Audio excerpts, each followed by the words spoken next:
Bienvenue dans Focus. Alors aujourd'hui, on reste dans les Kansetsu Waza et on aborde le Ude Ishigite Gatame, l'extension de bras. C'est parti.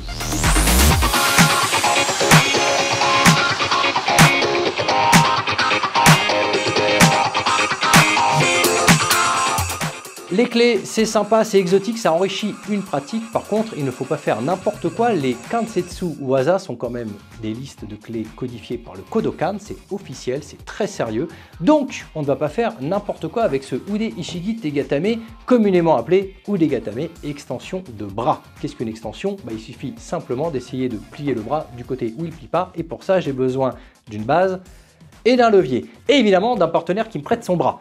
Donc, ici, j'ai un bras devant moi et je vais utiliser le même bras, en l'occurrence le bras droit sur le bras droit, pour faire ma base. Et le bras opposé, donc là en l'occurrence le bras gauche, pour faire mon levier.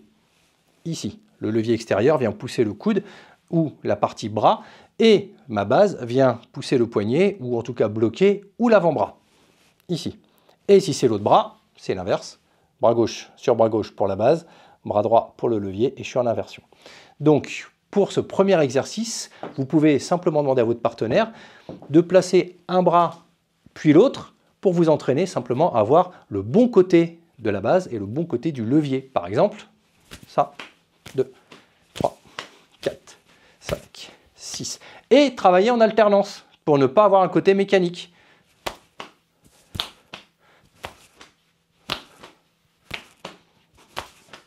Ok ? Maintenant, on va travailler de manière un petit peu plus concrète. Ça, c'était pour la mise en jambe.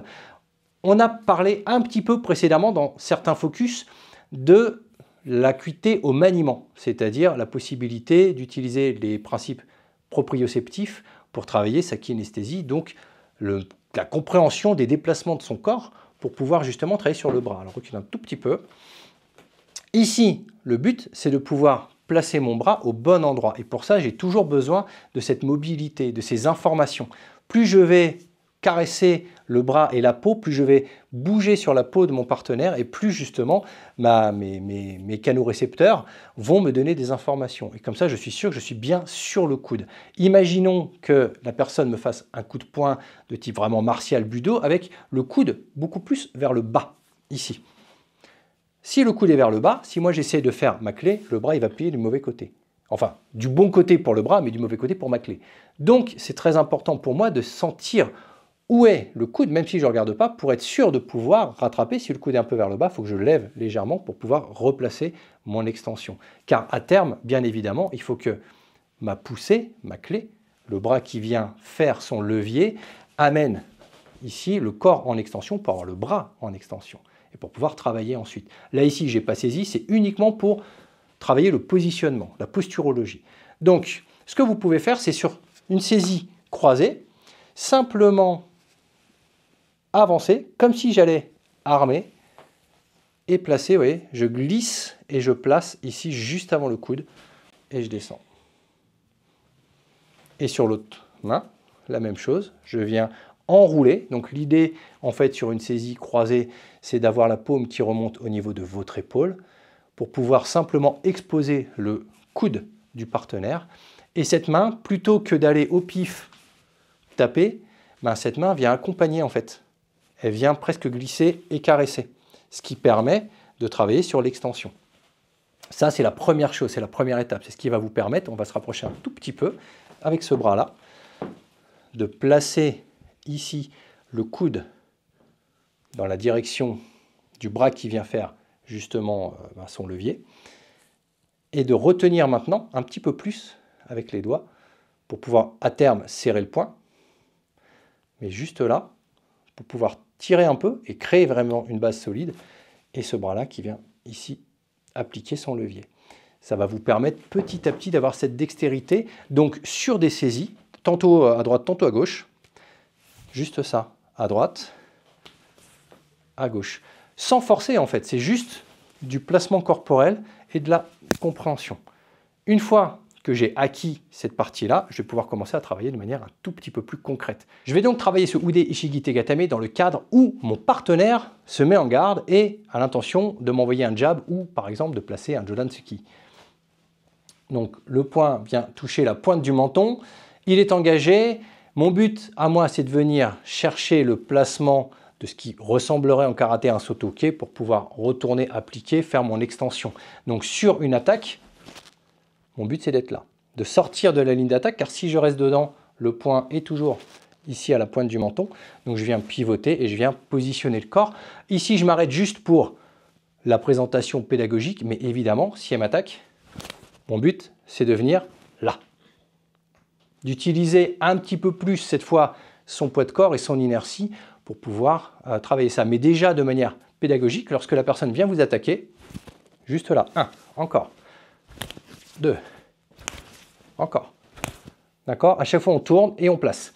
Maintenant, on va ajouter un petit point de focus dans le cadre où on vient se faire saisir, parce que vous savez, hein, comme d'habitude, une clé, ça ne fonctionne pas. À partir du moment où la personne sait ce qui va se passer, à partir du moment où la personne peut contrer, d'accord, si elle va m'empêcher, si elle va bloquer, si elle va résister, automatiquement la clé ne sera plus applicable. Il va falloir que je trouve d'autres solutions, que je la contextualise, on l'a déjà vu, hein, mais ce n'est pas le but ici de parler de la contextualisation en self-défense, parce que ça nécessite du timing, ça nécessite probablement des frappes, ça nécessite aussi du placement corporel, on ne le fait pas en statique. Donc, on va juste illustrer ce point de focus qui est très important avec on va dire l'obligation, la volonté de faire un déséquilibre, de créer un déséquilibre par l'extension. Et ça, c'est très facile à faire à partir du moment où la personne m'a saisi et je vais faire une extension. À partir du moment où, on l'a vu tout à l'heure, je viens remonter ma paume afin de ressaisir le poignet et ce bras-là en opposition vient créer son extension, son levier. Eh bien, au moment où je vais faire ça, forcément, si la personne résiste un petit peu, ça va être plus compliqué pour moi. D'où l'obligation, pour créer cette extension et ce déséquilibre, de ramener ma paume vers mon épaule. Donc ici, là. À partir du moment où je tire d'un coup sec, moi je m'enracine dans le sol, je tire d'un coup sec, ben, automatiquement, l'adversaire aura cet effet de surprise de déséquilibre. Et quand bien même il y aurait une petite résistance, le fait de tirer un peu, on sent que le bras crée déjà sa petite extension et ça peut être largement suffisant si justement mon levier part assez tôt et qui glisse sur le bras, ça peut être suffisant pour passer juste derrière le coude. D'accord? Donc que ce soit d'un côté et de l'autre, je fais mon extension et là, je tire. J'ai plus simplement le travail dans sa zone, finalement mon partenaire va venir dans ma zone, à moi, ici. Ce qui va me simplifier le travail à partir du moment où je vais travailler sur des zones vitales, faire des tsubo, et surtout l'amener au sol. Parce que là, en repassant derrière, je peux tirer, je peux amener au sol. Dernier point de focus pour travailler une dextérité un petit peu plus accrue sur ce Ude Ishigi Tegatame. Alors on voit vraiment que les principes de base, comme je vous disais, il y a énormément de façons. Je crois que c'est la clé où il existe le plus de façons d'application, que ce soit sur une épaule, que ce soit sur le ventre, sur l'aisselle et que ce soit même sur cette même saisie. Je pourrais passer sur l'intérieur pour passer sous le coude. C'est aussi un Ude Gatame, si ce n'est que celui-ci va s'appeler Tenbin Nage parce qu'on n'a pas tout à fait les mêmes rapports à la puissance et au déplacement du corps.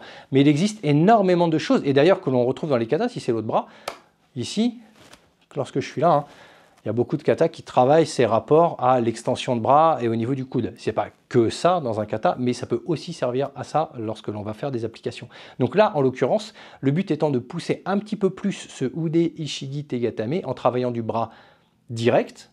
Donc là, pour le coup, c'est plus une saisie croisée, c'est plus un bras droit qui saisit un bras droit, c'est un bras gauche qui saisit un bras droit. De ce côté-là, forcément, bah, ça ne marche pas. Parce que là, c'est du côté où il plie. Et je ne veux pas faire d'ude garami, je veux faire un ude gatame. Donc, à partir du moment où je crée mon extension, il va falloir que j'aille dans le sens opposé. Je ne vais pas remonter. Je pourrais remonter, vous vous souvenez, focus, je passe en dessous et je fais quoi? Hop, en gyakute, je réalise le côté gaishi. Là, ce n'est pas ce que je cherche à faire. Bon, ce que je cherche à faire ici, c'est récupérer mon ude gatame, donc mon extension de bras. Donc ce que je vais faire, c'est que cette main-là, elle doit redevenir sa base. Et la main qui est saisie doit redevenir le levier. Donc je vais simplement faire une inversion. Pour ça, je vais monter sur l'extérieur. Là, on va le faire très tranquillement. Je monte sur l'extérieur. Vous voyez, le pouce est vers le bas. Les doigts sont vers le ciel. Et l'autre main va venir accueillir le poignet pour que je puisse réaliser de nouveau mon extension. Si on s'approche un petit peu sur cette saisie, la main va passer à l'extérieur, le pouce vers le bas. celle qui accueille va passer le pouce vers le haut. C'est ce qu'on appelle le mode bonjour. D'accord? Et à ce moment-là, je vais venir jeter d'une certaine façon. Il ne faut pas que la main qui réceptionne vienne chercher. Il faut qu'elle soit en réception et c'est l'autre qui vient déposer, voire envoyer le poignet. Et à ce moment-là, je peux resserrer à nouveau. Ça me sert de base. Et l'autre replace son levier. Lorsque je replace mon levier, j'essaie d'utiliser les principes de main collante, à la fois pour rester au contact du bras, pour sentir somesthésiquement où est-ce que je suis, d'accord? Ça me permet de pouvoir avoir des informations. Et en même temps, ça me permet de placer les zones dures. Parce qu'il est hors de question, si on circule un petit peu, de faire un udegatame ici, avec ma paume. D'accord? Je ne vais pas mettre ma main sur son bras, parce que mon poignet va être flex, parce que la main, la paume, c'est un peu mou, donc je vais vachement amortir mon action.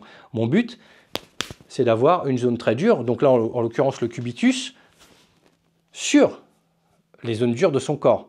Le coude, éventuellement, ici, l'humérus, qui sera juste au-dessus. Donc, travailler de manière un peu plus sèche. Donc, une fois que vous avez identifié ces zones, vous pouvez travailler de manière un peu plus vive, en envoyant véritablement le poignet et le bras de votre partenaire dans la main qui réceptionne, afin de pouvoir vous avancer, tirer ce bras-là avec l'extension pour créer justement cette extension de bras, ce udegatame de manière un petit peu plus concrète. Ici. Et là, je vais me positionner encore. Là. Encore. Là. OK. Une fois que je suis là, c'est là que je vais créer mon dernier point de focus, le point quasiment le plus intéressant, c'est justement piquer sur les zones les plus sensibles. Une fois que je suis là, bien sûr, dans l'idée, c'est une clé qui va être articulaire, donc le coude doit prendre, évidemment.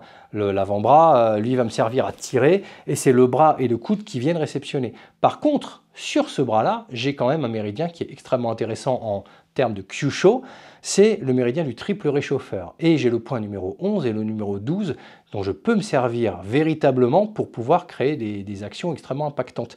Le numéro 11 qui est juste dans le petit creux au niveau du coude, lorsque je remonte justement vers l'épaule, et là j'ai un point qui va être un point de compression, un point de friction qui va être extrêmement utile. Si je commence à visser comme ça, à scier, je vais pouvoir provoquer des choses très intéressantes. Par contre, quitte à faire un udegatame, une extension, mon but c'est d'être au centre justement de l'humérus, avec ce qu'on appelle un cross-arm, c'est-à-dire les bras en croix.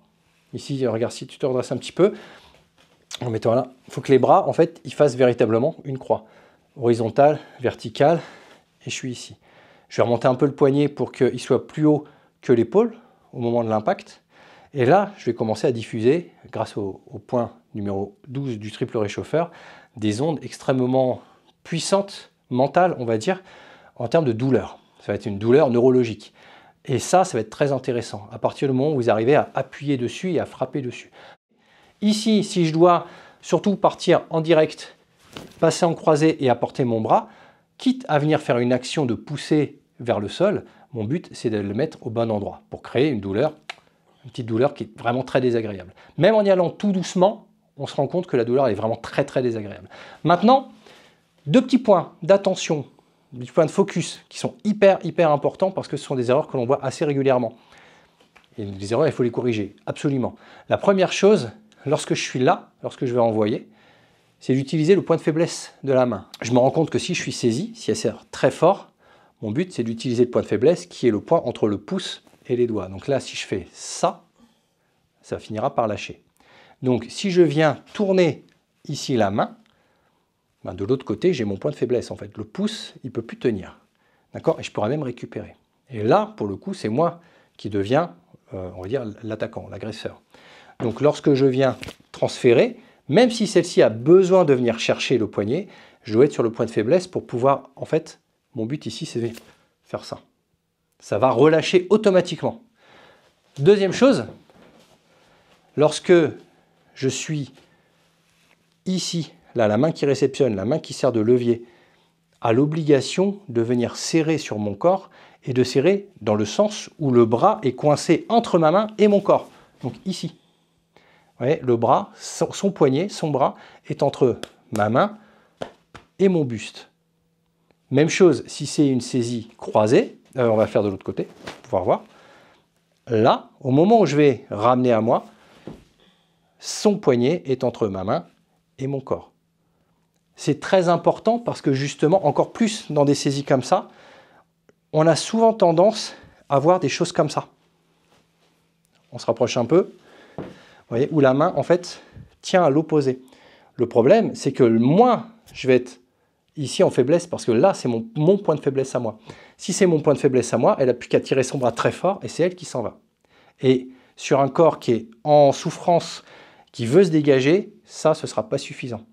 Alors que si justement, au lieu d'être sur l'extérieur, je tourne et que c'est toute la force de mon bras et du haut du corps, des pecs, des épaules, qui serre son bras sur mon flanc, elle va avoir beaucoup plus de mal à s'échapper. Quel que soit d'ailleurs le poids de l'adversaire, il aura beaucoup plus de mal à s'échapper. Et le temps qu'il réussisse, ça peut faire des actions, certes sur le bras, parce que là c'est en l'occurrence sur la clé, mais évidemment sur l'impact sur le visage. Donc, on pense à tout ça.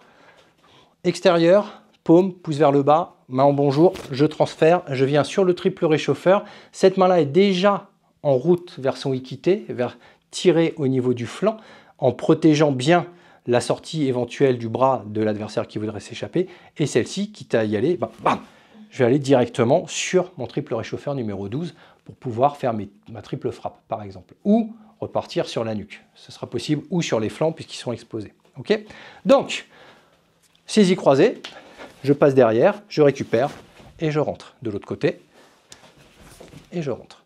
D'accord? Saisie directe, je suis en ouverture, je rentre, et je contrôle.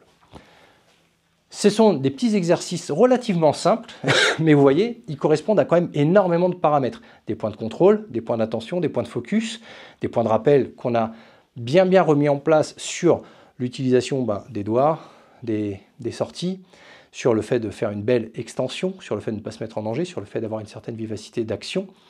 Extension, faites rentrer l'adversaire dans votre zone à vous. Et encore une fois, essayez de travailler selon les dogmes et les principes de vos disciplines à vous. Tout ça, ce sont des surcouches, ce sont des petits points de contrôle, car faisant beaucoup de stages aussi, lorsque l'on aborde les clés, on voit souvent des petites erreurs sur des sorties, sur un mauvais positionnement, sur le fait de ne pas faire une extension. Et puis bien sûr, sur la contextualisation, parce que là, on reste quand même dans une pure pédagogie, où on ne cherche pas à faire de l'efficacité réelle, parce qu'en efficacité réelle, il faudrait placer un contexte physique et mental. Voilà, c'est tout pour cette semaine, pour ce focus. La semaine prochaine, lundi, 7 h, un tuto du sensei, ensuite une cabine d'essayage, et puis on se retrouve le mois prochain pour un nouveau focus. Allez, d'ici là, portez-vous bien, ciao.